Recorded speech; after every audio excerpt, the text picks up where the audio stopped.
I'm saying this blatantly right now, but I have not been able to fully, cope up with this. There are certain of the times where changes make me anxious, and I'm not still able to cope with them. So I take that as a learning, opportunity that I have to still grasp this, wisdom.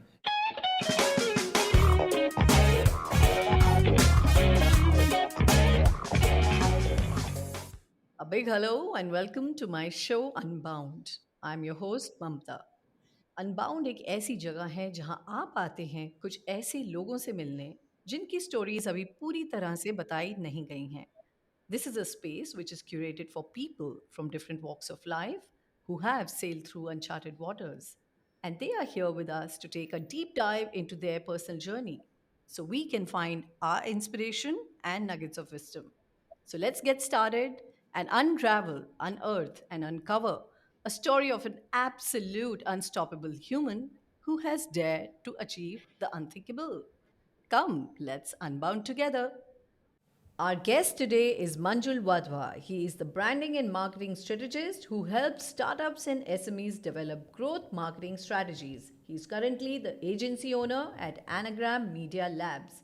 Hello, Manjul. Welcome to my show Unbound. How are you doing today? I'm doing good, Mamta. Thank you so much for the opportunity and having me here. Absolutely. It's a pleasure for us. So, why don't we begin right from the start? And why don't you tell us who is Manjul, the human behind the profile? Uh, Manjul is a normal, I would say, a normal human being that is born in, an aspirational family, and person who has been taught to dream big since the childhood, and I've been given confidence by the family and all the loved ones around me to back myself and just go on and follow the what my heart tells. So that would be my summary of life journey till now, because right after the education, after our schooling. So even during the schooling, so we see that parents say to their children, or they guide them that what should be the stream, or what should be the career path that they should be choosing. But it was never with us, right? So our parents always said, what do you want to do?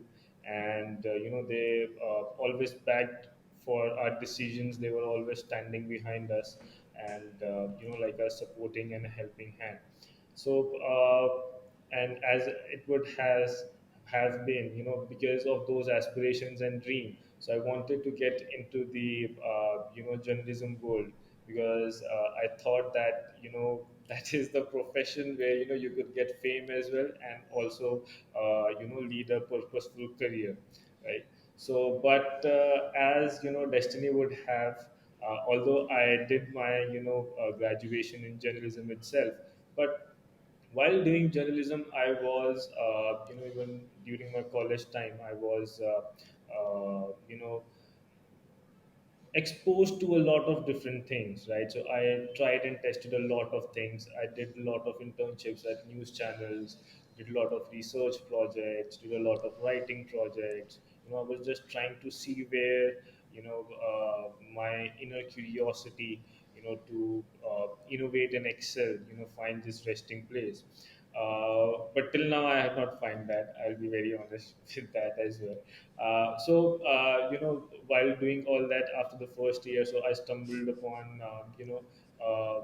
an opportunity to be a part of a research, of a social research. It was a pretty big global NGO, right? So they had tied up with UN. It was a small project in a state in Orissa, right? So it was a development project, the dam they were building, and they wanted to study what is going to be the, the impact, the social impact on the people living over there. So I found a lot of my calling over there, because understanding the problems of the people and seeing the scale. That was the first time that I could see the real scale behind the India that we always keep on saying into the numbers. So, and then I was bugged by the research, thing, And then I entered into the political research consultancy. So I did a lot of campaigns over there with a lot of CMs, parties over there, helping them draft their communication, do the campaign planning, etc., and everything. So after that, because we were doing a lot of media and marketing strategies for the politicians, so then we thought that why not to be doing it for the clients, because I've seen the potential of communication and power. So alongside with that, so I started my own agency back in 2017 after gaining some experience. And so it was with a couple of partners, and it was a just a blind leap of faith. We had an idea. I had the experience. I curated the team with some seasonal experienced professionals of the industry from the biggest agencies. So we clubbed together, and we started servicing clients. We ran good accounts. We ran multinational campaigns in them, and it was a great start, and that gave me a lot of confidence in the entrepreneur in me, right? And that is when I figured out, okay, this is what it is. Like, the bigger purpose of my life is to be an entrepreneur and make change, right? So that was my introduction to marketing. And in 2020, because it was because of the pandemic, it was a transition period for all of us, I would say. So we all founders sat together. The business was the leanest at that time, so we decided to split so that everyone could focus and have their own share of pie. So it was a setback as well, setback for all of us, because it was a mutual decision, right? No one wanted to take the decision, but because of you know uh, the nature of life, so we had to take that call. But I thought that it was a very big opportunity for me, in the sense, because I had been pondering since the last year that, as to, we were doing a lot of traditional marketing back then, into ATL campaigns, large scale TV, print, or traditional campaigns in that sense of the word. uh, so I thought that, what is the digital contribution into the larger scheme of things. So pandemic, turned out to be an pivoting point, wherein my understanding of the marketing and where this digital push is going. So that basically laid the foundation of marketing philosophies inside me, as to what we want to achieve, and understood the real meaning of marketing. That, and an anagram, one of our core belief is that all companies are marketing companies. So we arrived at that, because marketing is what? Marketing means solving problem for consumers.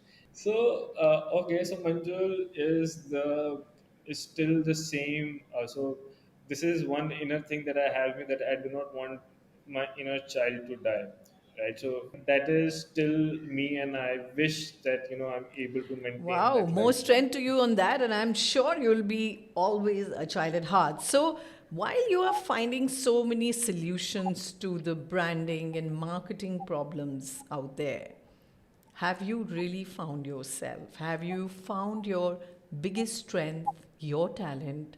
How do you look at it, which has been so instrumental for you to reach where you are today? Right. So the biggest, strength that I found in was that change is the only constant, right?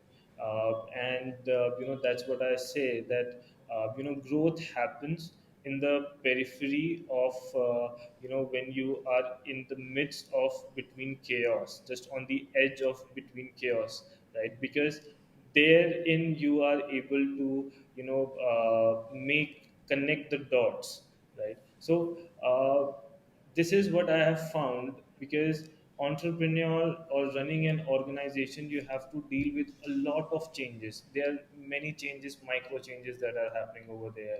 Then, even in the times that we are living in, each day we are hearing about this technology has come up, that technology has come up, this platform has changed the landscape, that platform has changed the landscape. So I asked myself question, what is the one constant thing, right? So one constant thing is what the customer wants, and even that customer wants keeps on changing, so there Yeah. is no real constant, right? So that in a sense has been biggest learning.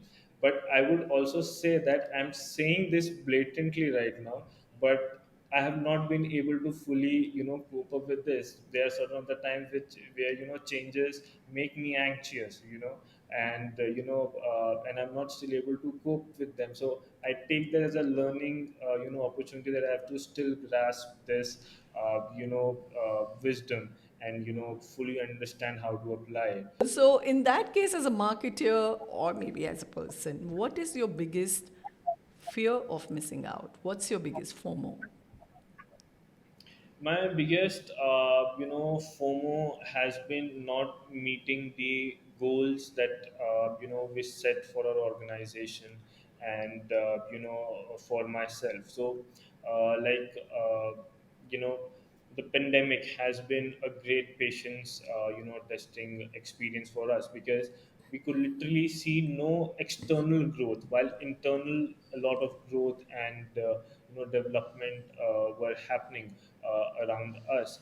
But there was a sense that we are lagging behind, the competition. We are lagging behind what could we could offer in terms of technologies, and more solution oriented or more mature, service offerings to our client. So that is, one FOMO that I have.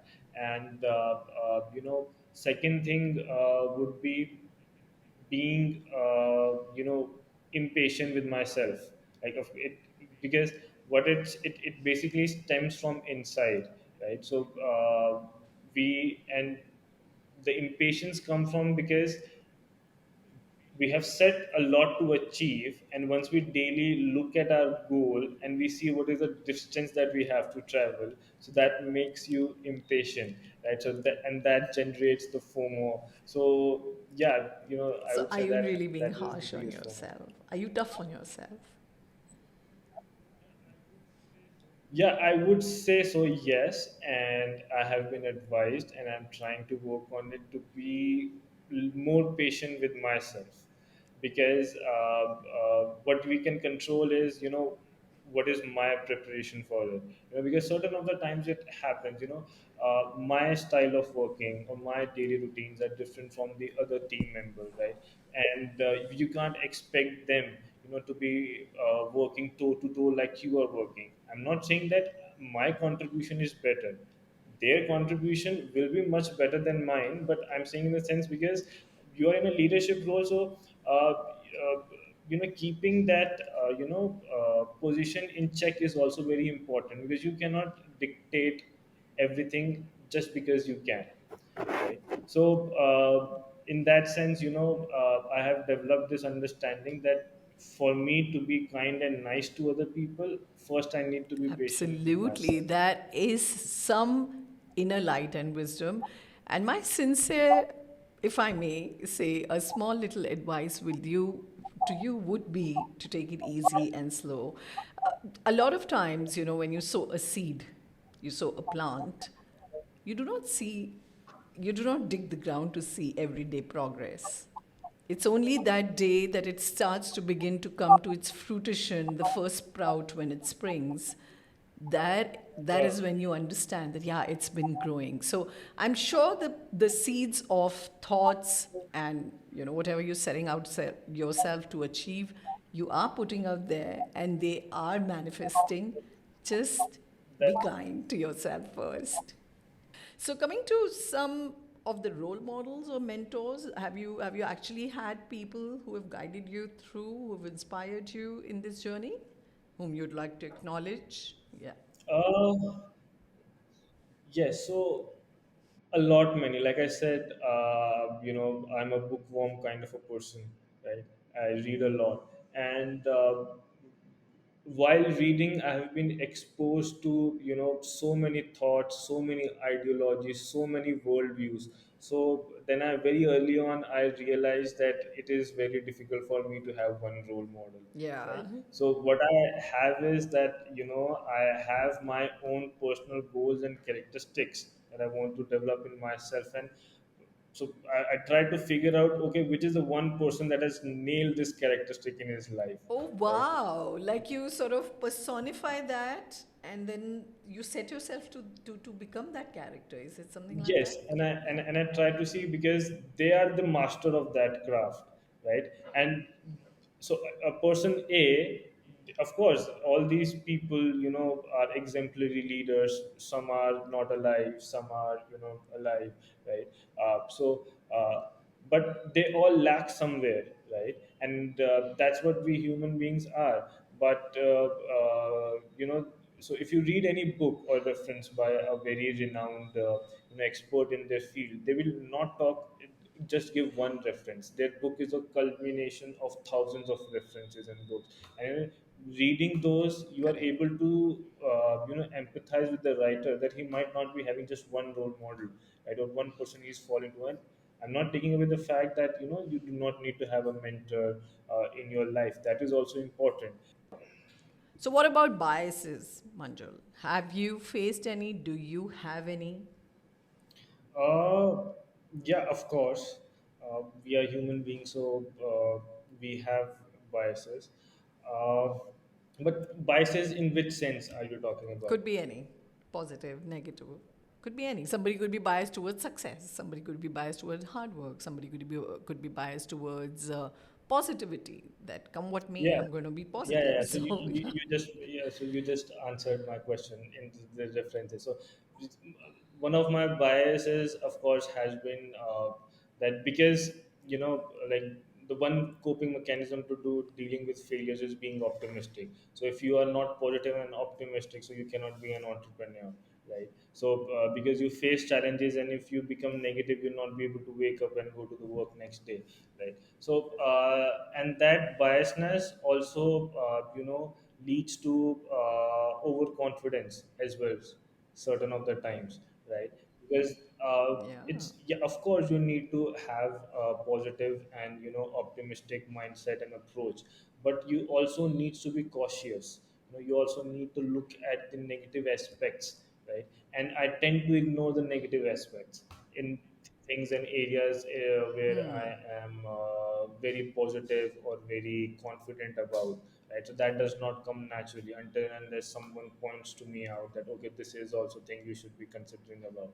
So yeah, that I would say Is the is biggest my bias. So, biasness. what keeps your fire burning, Manjul? What is that keeps you up and alive and kicking every morning out of your bed? I think that has to be a very strong, clear visualization of the future, right? So, and what I mean by clear visualization is that working on that visualization every day. So, I try to visualize what exactly is what I want the company or anagram to be in the next decade or so, right? And where we want to achieve. So that propels you to, okay, deal with the daily challenges and deal with them, because this is what is the ultimate goal we are going towards. So yeah, having that very crystal clear visualization uh, is the mantra to the fire in me. Super. So let's take a deep breath and get into the last leg of the show, my Yeah. personal favorite, rapid reflex round. It's a fireside chat where you need to answer the questions in not more than a sentence or just a word, maybe. So, are you ready for this, Manjul? Yes, I'll try my level best. Let's get started. When in doubt, you like to just complete the sentence with one word. Write it down. All right, never have you ever.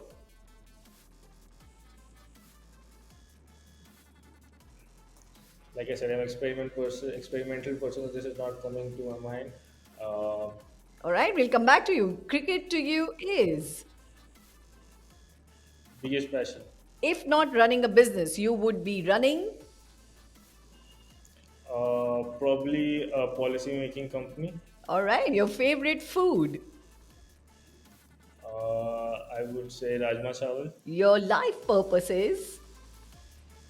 Uh, to become the better version of myself and make the civilization a little bit better with our efforts. All right, one thing you would wish parents never said to their children. That only study will make them successful. Love to you is.